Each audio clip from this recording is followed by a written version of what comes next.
When I introduce myself to foreigners, I usually say Doran, because Right. that's just the easiest way for people to pronounce it. Yeah. But if you really want to do it the right way, it's Doron. So it's Oh, Doron. did Yeah, me I mean trying that? Doron. Doron. With Dan with Jen, with Dan with Dan with Jen. Doran. Welcome to 10 with Jen, where I ask 10 out of 10s like yourself 10 questions in around 10 minutes to get to know you in a fun way. I'm excited. Can't wait. A little bit about you. Doron Vermaat is an innovative entrepreneur and domain name investor, best known as the co founder and CEO of FT.com, a leading platform empowering top domain portfolios worldwide since 2014, and the creator of FTPay, a groundbreaking domain name transfer engine launched in 2024. Doron also manages a diverse portfolio of both .com and alternative extensions. After living in Hong Kong for 15 years, he has returned to the Netherlands with his young family. Outside of digital asset investment, Doron is passionate about mental health, personal growth, and endurance running, always seeking new ways to learn, grow, and innovate. How are you, Doron? Good. I'm great. Thank you for the great intro. Doron, are you ready for your 10 with Jen? Absolutely. Hugs or high fives?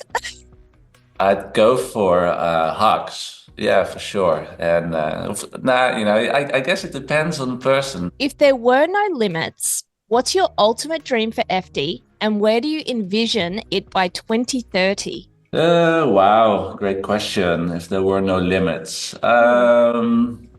well, I'd say we had the biggest market share, of the aftermarket. I mean, we've been in the software space for a long time with FT. So we've traditionally users always have used FT to kind of manage and monetize their portfolio, but we've never been active in helping them handle the transactions. So we're a really new player in that space. So if we can grab the biggest market share, that would be, I guess, the ultimate goal for FT to grow in that aspect. Yeah. As a child of the 80s, what was your favorite kids' movie from that era?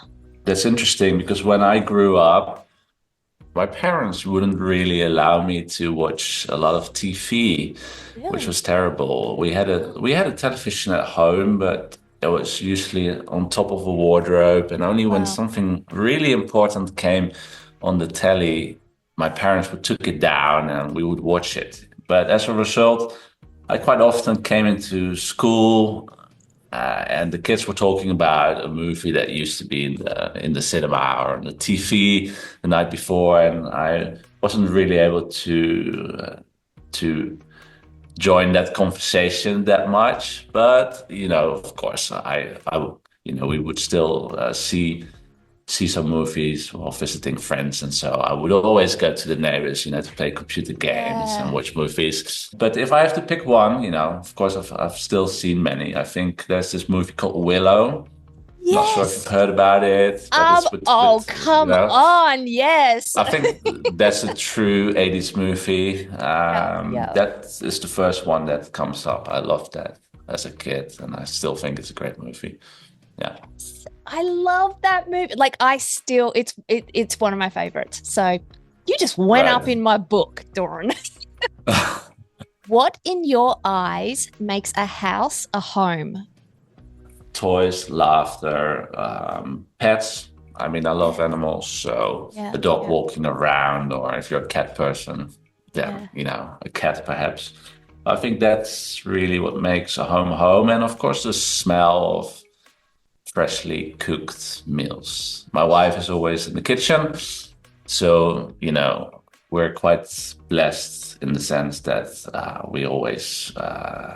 there's always great things to eat at home. My wife is always preparing, meals. So I think that's also part of home, right? If you come Oh home, yes. you Yes. smell Yeah. great food. And for me personally, a garden. I love the outdoors. So for me, a big part of finding our dream home was lots of space around it and a big garden to, be creative and be outside and do things with your hands, after spending hours behind the keyboard. I think that's quite important for me too. What is the most terrifying animal? It's probably mosquito.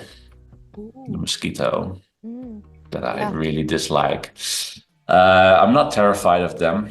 When I lived in Hong Kong, you saw quite a lot of flying cockroaches.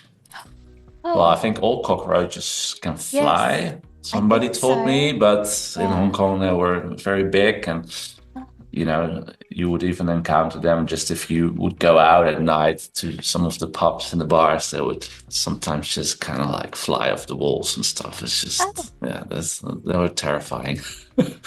With a passion for endurance running, mental health, and sobriety, I'm curious, what's one key lesson you've learned navigating your health and well-being over time? Exercise is key. I think it's just really the key to strength, not just physically, but mentally, just to move your body. And a lot of people, they're like, ooh, exercise, does it mean I have to go run? I hate running. Or does it mean I have to pick up weights?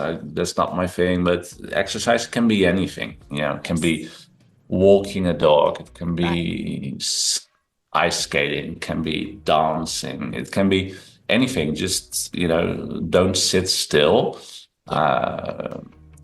Go out, go into nature. I think that's a big one. Then also something that has really, surprised me about sobriety is that, at first you think, oh, you're going to give up a lot, because perhaps drinking or using something else will help you relax or help you mingle, or it makes you cooler or more creative. But actually, the moment you take that away, all those things are actually they will get even better. What emoji do you use the most? Yeah, it's probably not such an exciting answer. It's probably just a smiley face. Yeah. I'm not a big emoji guy, so Yeah. Well, we'll have to work on that. Okay. yeah. What are 3 key elements that you believe make a brandable domain name a winner? Well, I don't have to think about it that long. Should be short, pronounceable, and should be memorable. Yeah. Right? So if somebody says your brand name and you ask this person a day later, oh, what was this product or service? Then somebody should just remember it easily. So memorable, I guess, is the most important one. What makes it memorable is probably, it shouldn't be too long. So short, that's where short comes from. 2, 3 syllables, maybe. Not much longer than that. And it should be easy to pronounce. So not like my name, where everybody's like, oh, is it Doron or Doron? Or, so those are the key ones. And then, then of course you have all these different categories, right? A brandable can be a made up brand, something like FT, but it can also be a word, like a keyword, like evergreen. Evergreen is, a great brandable as well. Right. Yeah, definitely. Yeah. What would you say in terms of when it comes to extensions for brandables? Like, which way do you think? Because brandables maybe are more sitting in the bucket of, like, not when it comes to an evergreen, but maybe a made up word. Like, do you think then people should be going for comms for things like that? Yeah, my opinion on brandables is if it's a made up word, or something that is not, something made up, it should be in .com. because the competition is most likely less if it's a made-up word. So you should really be able to secure the .com or move to something else. If you go with a made-up brandable. Now it's different if you go for keyword. Let's say you go for evergreen. Evergreen.com, I believe, is taken, right? So if you do an AI startup, right, look at evergreen.ai, or Right. if you're a SaaS, look at evergreen.io. Yep. Or maybe if you're like a small e-commerce selling B2C, go for evergreen.co. Right. Because those are really that's when an alternative extension can really work. But let's say your company is called Envato, just something that's entirely made up, then of course you gotta own the .com. You're stranded on an island with the Sherpas. Who would you eat first? This was a question I've heard before on a previous episode, and it's the only one that kind of kept me up at night because, such a interesting, terrible question. But this morning I woke up, I had a clear answer in my head. So it's not about likability, right? Or who are you competing with and who needs to be eliminated, because you're stranded on an island anyway, right? So there's no Wi-Fi, so to speak. Nobody can connect and do their day jobs, so I would look at who's adding the most value and obviously keep those, so like a guy like Braden, he could be a great gatherer. He could go and search for berries and exotic fruits, right? As a vegan.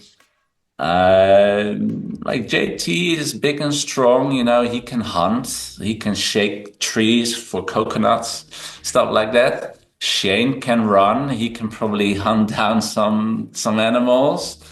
Yep.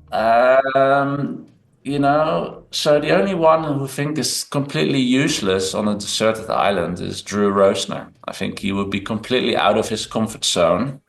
Maybe he would be just walking around hugging trees, but he doesn't add any value, right? On like if you're stuck on an island, there's nothing to negotiate, there's nothing to sell. So I think hilarious. Drew has to be, eaten first. What values and or lessons do you hope to pass down to your children as they grow? Oh yeah, so many, I guess. When I hear myself talking to my kids, I'm constantly trying to, steer them into the right direction. But having children is like this constant, every day you think about what is the right wisdom to feed them, right? And obviously you don't know everything yourself yet. So that's, I think parenthood is definitely one of the most challenging things out there, but also one of the most fun and rewarding things. Doron, thank you for your time today. You've now been Tend with Jen. Awesome.